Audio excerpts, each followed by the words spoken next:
Yeah, always a difficult place to come to. Um, Coming into this game, of course, you have to formulate, first put it into context what you are coming to face, the environment that you are playing in, and what you are facing. And then, of course, formulate the game plan from there. What's most important is where we come from, what we've been through, what we've endured, and what we can do at the moment. At the moment, and the game plan, I think we did very well in the opening stanza. Pressed them a bit high. It was unlike Pirates to kick long balls out. Sipo did it 2 or 3 times during that period. And then, yeah, I think they scored around about the 25th, 27th minute, which is a mistake from Ian, unlike him. And I think here in the we finished the half well, except of course for the goal conceded. But with the scoreline in there, you have to change a few things, trying to get something from the match.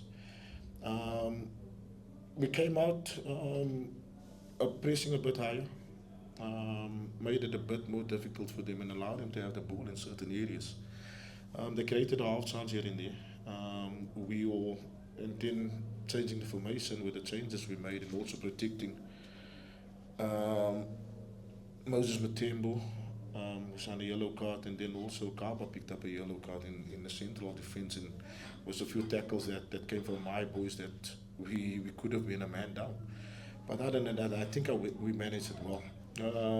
The game was then played in the middle third and um, in their last third. So yeah, we were a bit on the front foot during the closing stages, trying to get something, but they held out and well done to them. Okay, yes, Bruno. We'll now take open for questions. Are there any questions from the floor? Please by show of hands, identify yourself as well as the media company you represent.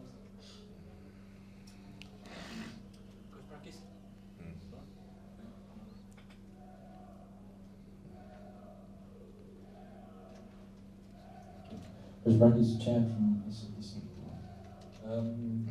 Just looking at the table, you're a bit concerned. I know you obviously maybe won on Saturday. You said you have preferred 3 points, but also the one goal in the 7 league games so far. What do you put your, if you were to put your finger on it? What is it about that you guys are struggling to find the net? I think lack of quality, lack of maturity that lost it. If you watch the game tonight as well, our final decisions is baffling at times even for me. And you have to work these things on training. In the last couple of weeks we didn't have time, to be honest. I think we had Sekakune, we had Stellenbosch, then we had Cape Town City, and then now Pirates, and now another game um, on the weekend, the semi-final, and in between we had so much traveling to do in terms of 2 hours from Richards Bay to Durban, and then from there we had to go to Polokwane, come back as well. In between, we also had Chippa with that loss as well. So, as much as we want to work on it, we saw the delivery of our set plays as well. It's once you work on these things, and um, it has to be constant. It has to be repetitive, and unfortunately, with the amount of fatigue and what the games bring, what the traveling bring as well, you have to be mindful that you are playing league game on the weekend, whether it's a cup game or a league game, and then you come to Pirates as well. So to work on these issues, there's extend, you need some extended time, and that FIFA break we have to look at. But even with the FIFA break coming, you have to manage that because the boys are feeling it at the moment, and we are a bit of in a crisis management where that is concerned. But we have a semi-final. The semi-final brings a different atmosphere. It brings a different feel to the game, and they'll manage it. They'll be up for it on Saturday. But from a theory perspective, and also from a fact that there is fatigue and we have to manage it, there's hardly any time to work on it. But in terms of quality, you can see it. We are lacking it. In terms of decision making, we are lacking it. So yeah, at times it feels like you keep on working, but in the game it's totally different. Right? So yeah. But we'll be positive about it. We have finished with Pirates this season. So yeah, I don't know why this league game was played now. We still have a calendar year ahead of it of us, but we've played the big hitters in the league, all of them. We would have liked to pick up points on the road, with us a point or win, but in front of us it looks a bit easier. Let's put it that way, because we're playing all the teams that's around us that's currently up, with the exception maybe of Sundowns. That's late in December. But we've played second place Pirate, third place Stellenbosch, fourth place Sekakune. We've played Cape Town City. We've played Pirates twice already. So happy days ahead, hopefully.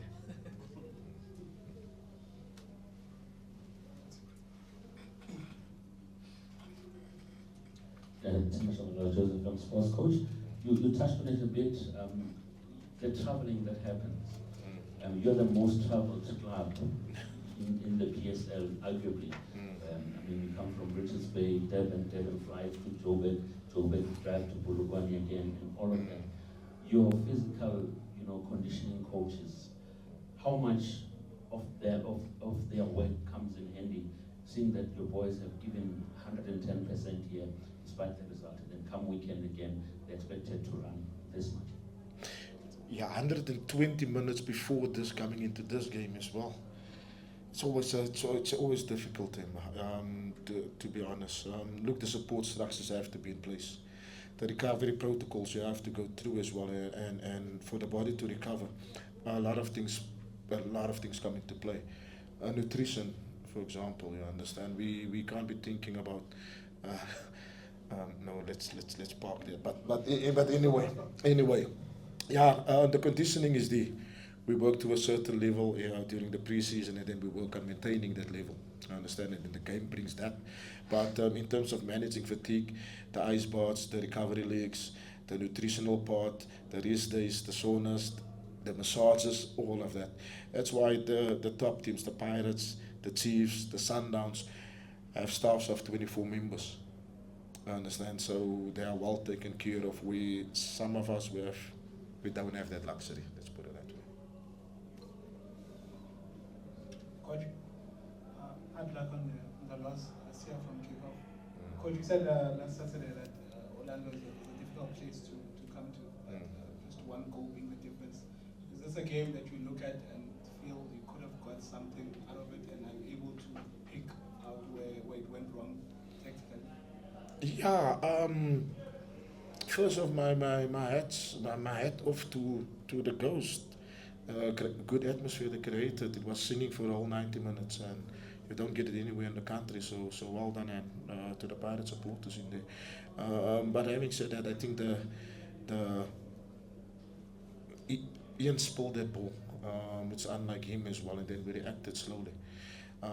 It's during not the critical phase of the game, but where the game becomes a bit more open, between the 15 and the last 30 minutes. So exactly they scored in that period, the last 15 minutes, and until then, I think we managed them well. They did give us some problems with the diagonal passes in the midfield to feed. With the penetrators in the midfield, then they overloaded on the sides. They did give us problems, but it was nothing that we couldn't manage. I think the 1v1s on the side, we dealt with it fairly well. Nakota and Mafokeng as well, you understand. But they did manage to get it shut off, and something we spoke about Mbata, his qualities outside the penalty area. Mafokeng as well. They are capable of hitting that 25-yard, 30-yard balls. So yeah, we were late to close it down, and then Ian spoiled it, and then they touched on from there. Other than that, it was all half chances. I think the most clearing one was maybe now Waka Saleng coming on and getting that one they could have scored. But yeah, and then we were on the front foot a bit. We changed the formation into a 4-2-3-1 instead of a 3-4-3. And yeah, then we went a bit 1v1 in the press as well, and it made it a bit difficult and put them on the press high in the pitch.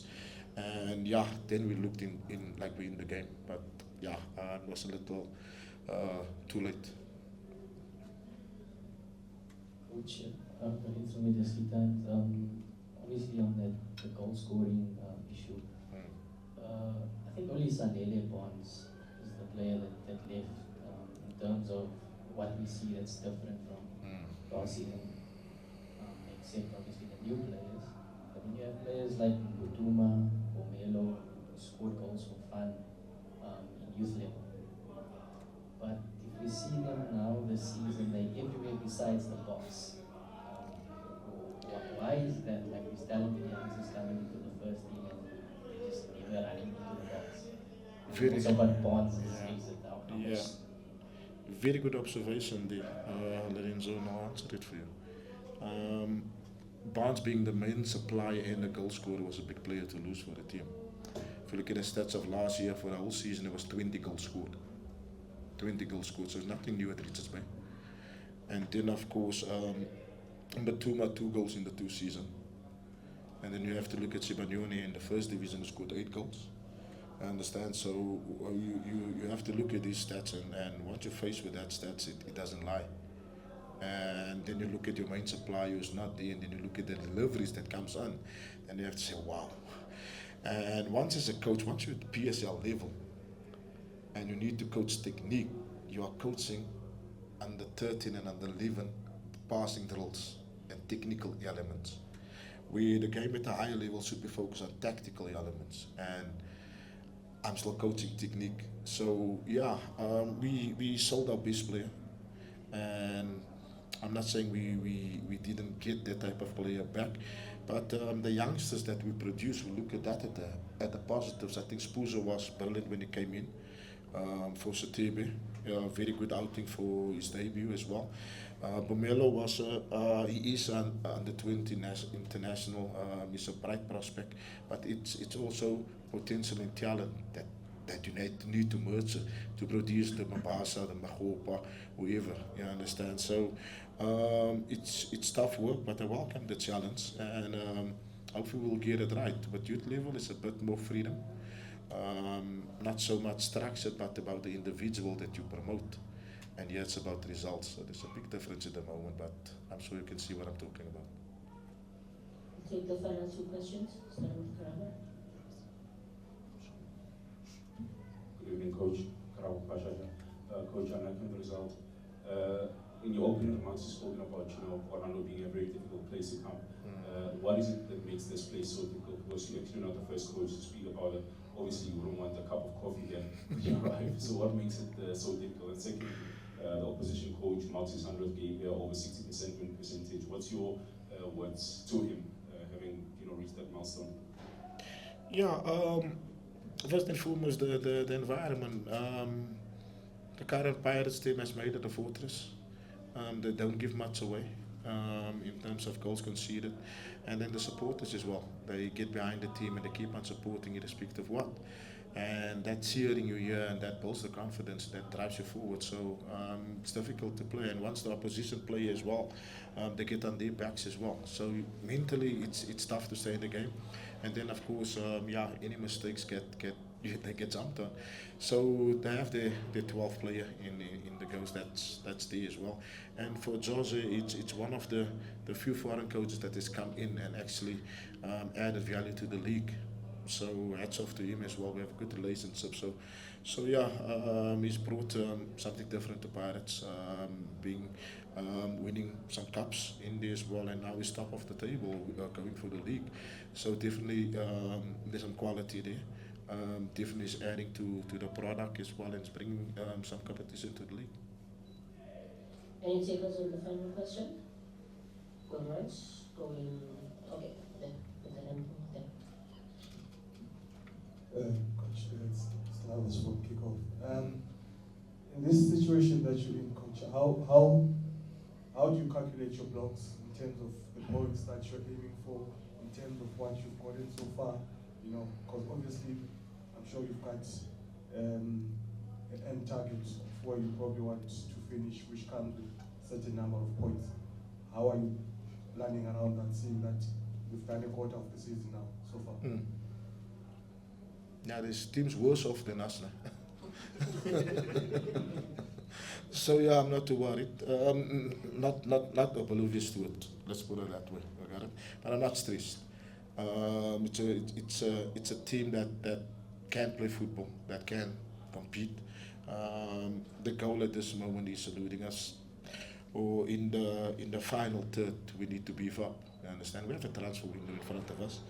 We have to keep on working, but we are also a team that doesn't give away much in terms of goals conceded at the moment. So it's something to work on, or something to work from as well. And good teams get built from good defensive displays, whether it's high up the pitch or the back. Right now we're on the right track. It's like I said, the opponents we face, the teams we face so far, some big hitters in the league. And once it comes around us and we're playing the guys next to us, and then we can see we can turn it around. But it's about staying in it mentally. It's about believing in what we're doing as well. And I think the players have a very good understanding about where we are and what we need to do. From there as well, we need to look at the patients maybe from where the owners are as well, and not to come maybe to pressure from this type of questions as well. So yeah, this team is definitely worse off than us, but right now I'm happy with the brand of football we're playing. The last third, it's very glaring. The goals for, it's very glaring as well. But yeah, we'll keep working on it. I think for now we're looking forward to it. Once the 10 games is behind us, we're good to go. Let's put it that way. Thank you, Coach. We'll be back shortly with the main coach. Thank you. Thank you.